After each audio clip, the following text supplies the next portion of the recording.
मेरे मानी दादा कहीं कुछ पता नहीं चला। मुझे तो ऐसा लगता है भैया मानी ना कहीं मुझे तो नहीं गुजार समझ देगी भैया। हाँ भैया मैं डर भैया की चोकर खा रहा था। भटकते सूजी के मंदिर को पहुंचा जहाँ पे सुषमा नाथ की लड़की बैठी थी। मैं भूख से तड़प रहा था। इससे पानी मांगा तो इसने मुझे पानी पिलाया और कहने लगी बाबूजी आप मेरे साथ शादी कर लीजिए। और हालात को देखते हुए भैया मैंने इसके साथ शादी कर लिया। अगर अचानक में मुझसे कोई गलती हो गई हो तो मुझे अपना छोटा भाई मान कर माफ कर देना भैया।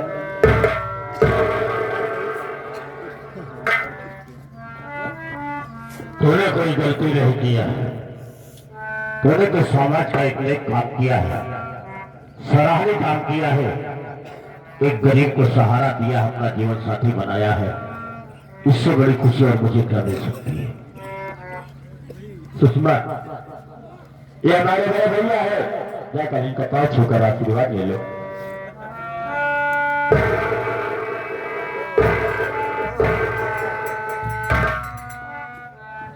खुश रहो। मैं तेरी जिंदगी को सलामत रखे, तेरा सुहाग हमेशा अमर रहे। आज ये देख करके मुझे बड़ी खुशी मिली। कहा गया है इंसान की किस्मत का बदल जाए किसी को मालूम नहीं बाबू। एक हालात तो था कि किस्मत ने मेरी दरिया से निकाल करके जिंदगी बचाया। मैंने तुझे अपने घर की बहन बनाया, तुझे भाई का प्यार किया। लेकिन ऊपर वाले किसान आज तो मेरे छोटे भाई की पत्नी बन गई, यानी मेरी बहू बन गई। लेकिन सुषमा जो राखी तूने मेरी कलाई में बांधा था, आज भी वो राखी मेरे हाथों में पड़ी थी। जिसे देखता था तो तेरी याद आ गई कि बहन मेरे हाथों में राखी बांधी थी। लेकिन ये राखी अब मेरे हाथों में शोभा नहीं देगी, इसलिए आज अपनी दी हुई राखी मेरे हाथों से वापस ले लो।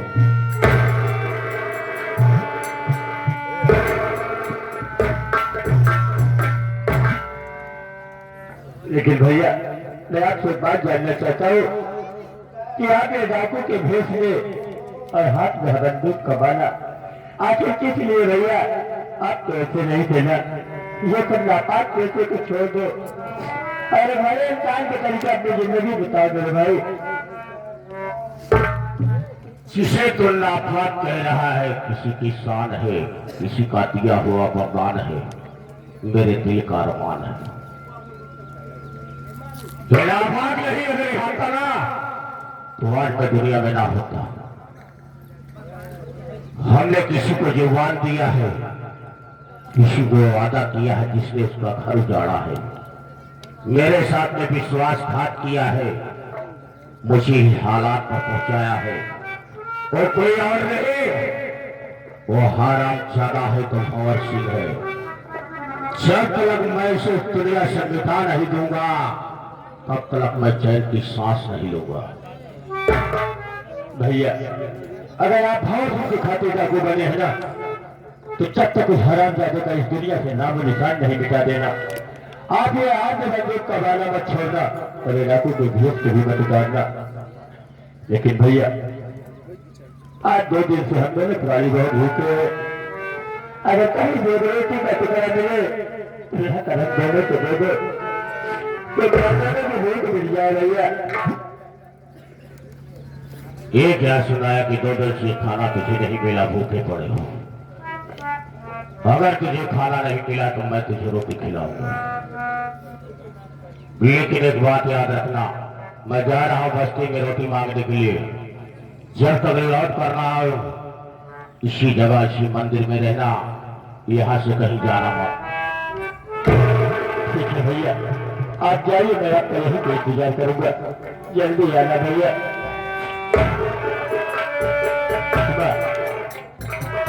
भैया आप लोगों के लिए रोटी लेने गए हैं, आओ हम भी चलते हैं, तब तक आ जाएंगे भैया।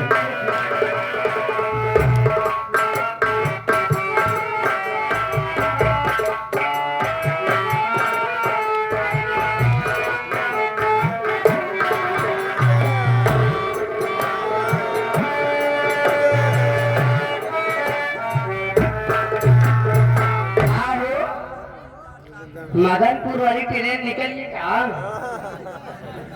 गए? ऐसा तो है ना, समय ना भैरत कैसे चली गए हो कि तैयार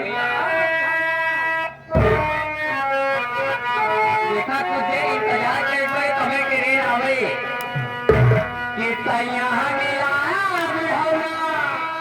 अरे चढ़े मोरी जवानिया दुल्हनिया कहीं गोरा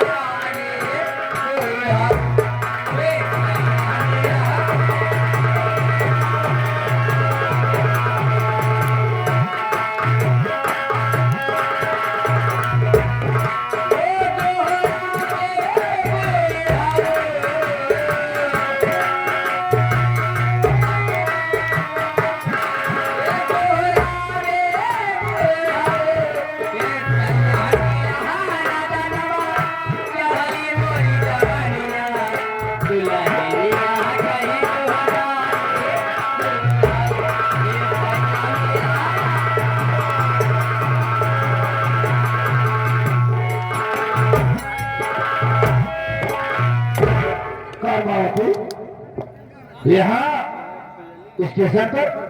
अरे मैं वकील स्टेशन पे आए तुम मदनपुर जाने के लिए बस आए छोड़ो।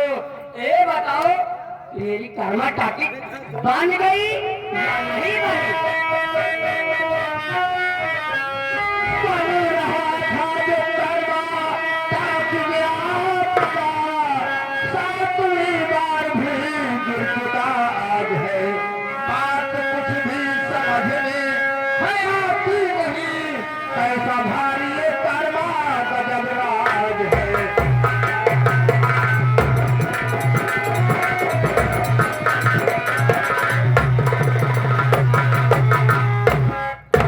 कर्मावती, मैं तुम्हारे नाम का जो टाकिन बनवा रहा था, सातवीं बार आज गिर चुका। जब कुछ ऊंचाई बढ़ जाता है अपने आप गिर जाता है। मैं बहुत परेशान हो गया कि हमारा कर्मा टाकी बार बार क्यों गिरा जा रहा है। क्यों गिरा जा रहे भाई? यही तो मैं परेशान हो गया। परेशान होकर मैं पहुंचा पंडित बाबा बलदेव महाराज के पास। ओ लंबी चुनी वाले इस समय जो बॉम्बे में निवास कर रहे हैं, अभी गुजरात में है। मैं उनके पास पहुंचा और पूछा कि पंडित जी बताइए हमारा कर्मा टाकी बार बार क्यों गिरा जा रहा है। पंडित जी अपना पोथी पत्र निकाले, विचार किए और बचाए कि उसमें एक बच्चे का बलिदान हो जाए, कर्मा टाकी कभी नहीं गिरेगी। वही वो बच्चे की तरह निकला, ढूंढते ढूंढते बहुत दूर निकला, कोई बच्चा हाथ नहीं लगा। जामनगर के करीब पहुंचा, सोचा अपनी कर्मावती से कोई मिलता चलूं, क्योंकि हमारी कर्मावती तो मुझे स्टेशन पर ही मिल गई। तो क्या अब मेरी कर्मा टाकी नहीं बनेगी? ऐसी बात नहीं है, एक बच्चे का बलिदान हो जाएगा तो कर्मा टाकी बनने से कोई रोक नहीं सकता है। पर ये जी बच्चा मिलेगा कहाँ जी? कर्मावती कितनी नादान हो, अरे कोई अपना बच्चा सीधे से दे देगा?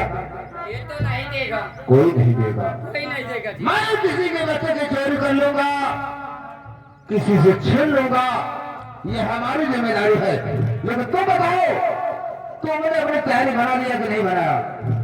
मैं तो अपनी पूरी पूरी की तैयारी बना के आई हूँ। वाह मेरी जान कर्मावती, अरे तू तो अपनी बात पर बहुत खरी उतरी।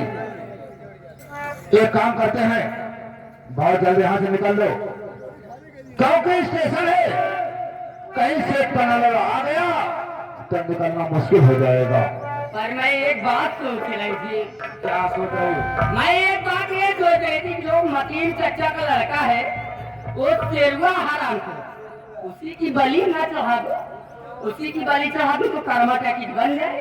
पागल हो गई हो, उसका बाप नजदीकी है, जान जाएगा हमारी तुम्हारी खैर नहीं होगी।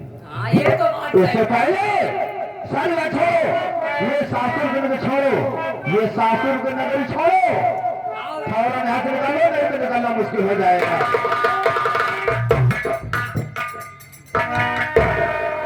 अरे ससुरे में दाई के सबके भर्रा, ससुरे में दाई के सबके भर्रा, गोरी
बाबूजी, काफी परेशान दिखाई दे रहे, क्या बात है? क्या दे रहा हूँ? घर आने पर यही देख रहा हूँ चारों तरफ का दरवाजा खुला है, ना तो संदीप दिखाई दे रहा है ना तो कर्मावती। तिजोरी का ताला टूटा है, इसमें कुछ भी नहीं बचा। बाबूजी, अब मेरे बच्चे के लिए दूध कहाँ से लाओगे? अरे मेरी मांग तो पहले सुनी हो गई।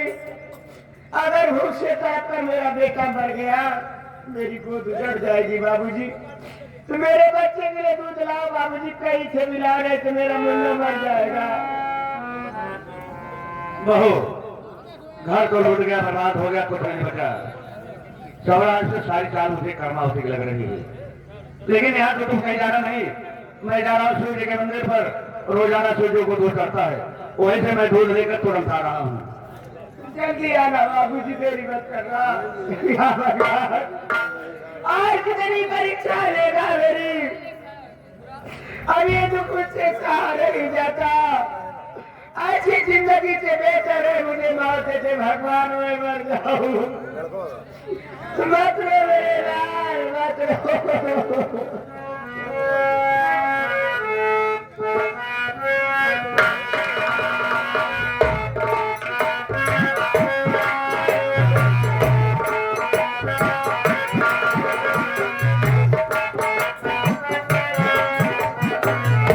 ये मैं क्या देख रहा हूँ? ये तो रास्ते में कमला साली बैठी है और अपने गोद में बच्चा भी लिया है। बहुत अच्छा हुआ, आज इसी के बच्चे का बलिदान कर्मा टाकी में हो जाएगा, रास्ते का एक कांटा और भी समाप्त हो जाएगा। कमला, अरे हरामखोर भगत सिंह, तू और यहाँ? अरे कमीने, तूने तो मेरी दुनिया उजाड़ दिया। मैं दर की ठोकर खा रही हूँ। अरे अब क्या रह गया मेरे पास? चला जा मेरे यहाँ से। कमला, जानना चाहते किसी और हो तो सुन मेरी बात। कह रहा हूँ जो कमला, सुनो गौर से, कह रहा हूँ।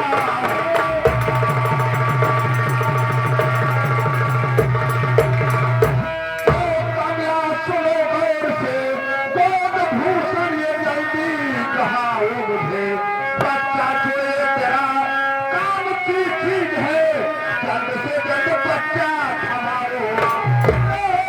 अपनी जुबान को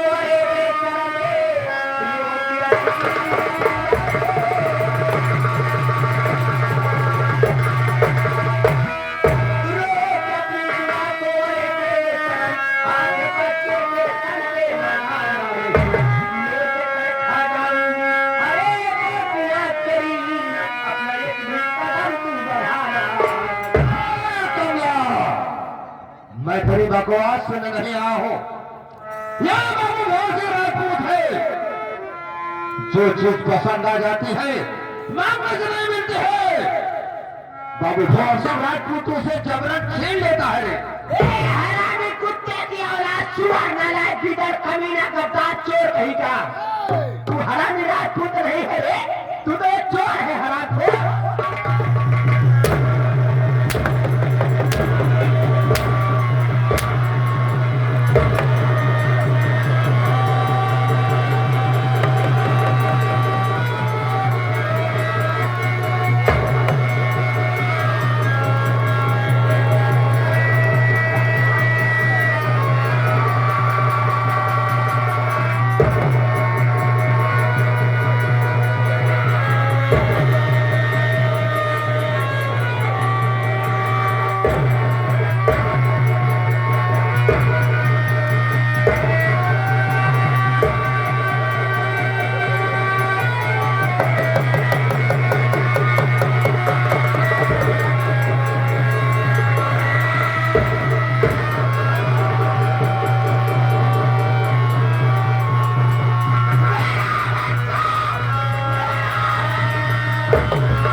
ये क्या रास्ते में देख रहा हूं?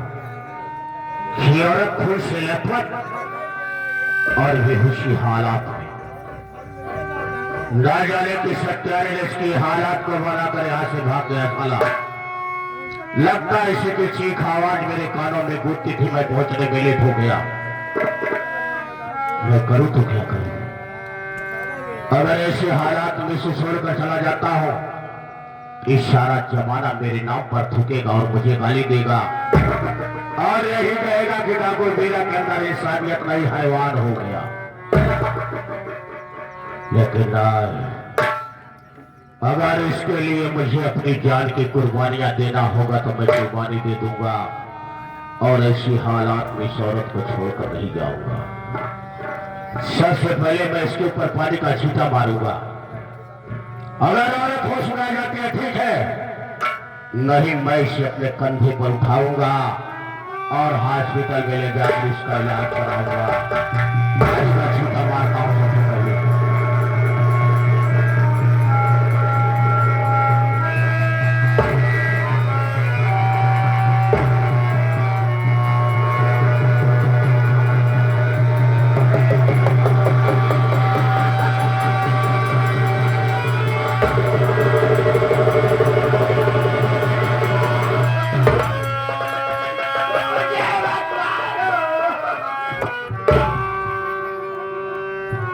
मुझे देख करके घबराओ नहीं। मैं तुझे मारना नहीं चाहता, मैं तेरी जिंदगी बचाना चाहता हूं। लेकिन सिर्फ तो मुझे इतना बता दे कि तेरे हालात किसने किया है। मेरे बच्चे को बचा लो, मेरे बच्चे को बाबा छीन ले गया।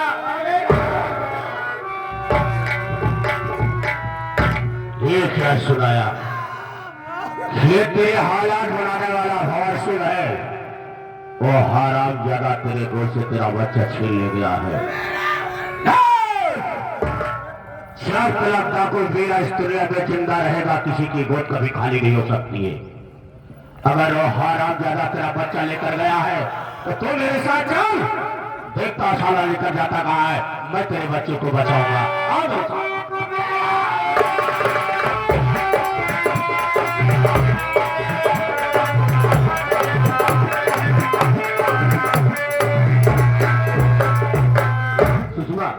भैया तेरे लिए रोटी लेने गए हैं, अभी तक आए नहीं। चलो यहीं पे इंतजार किया जाए।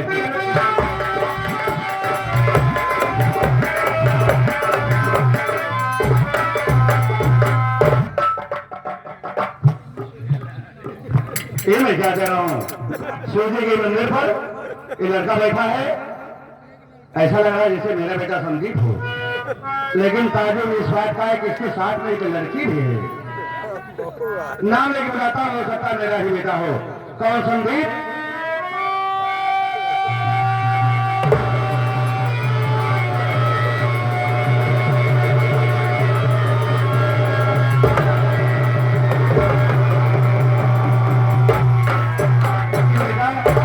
तो इस हालत में हालत बनाने वाला तेरे कौन है और तेरे साथ में लड़की कैसी है? बाबू जी, इन्हें हालात बनाने वाला कोई और नहीं। इसको हम पूरी की माँ बना कर लाए थे इस घर में। वही तो अकेली माँ का सब खाया राजा है जो मेरी हालात बनाया है। और पूछ रहे लड़की कौन है? तो लड़की कोई और नहीं बाबू जी, ये आपकी बहू है सुषमा। ये हमारे बाबू जी है, जाकर इनका पांव छूकर आशीर्वाद ले।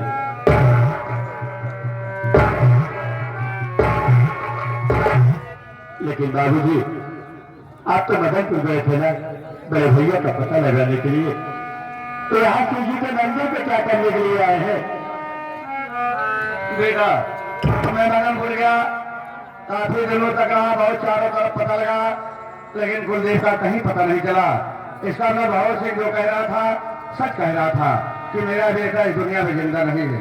घर वापस आ रहा था, रास्ते में क्या देखता हूँ, तेरी भाई फटे पुराने कपड़े में गोद में बच्चा लिए बैठी रो रही थी।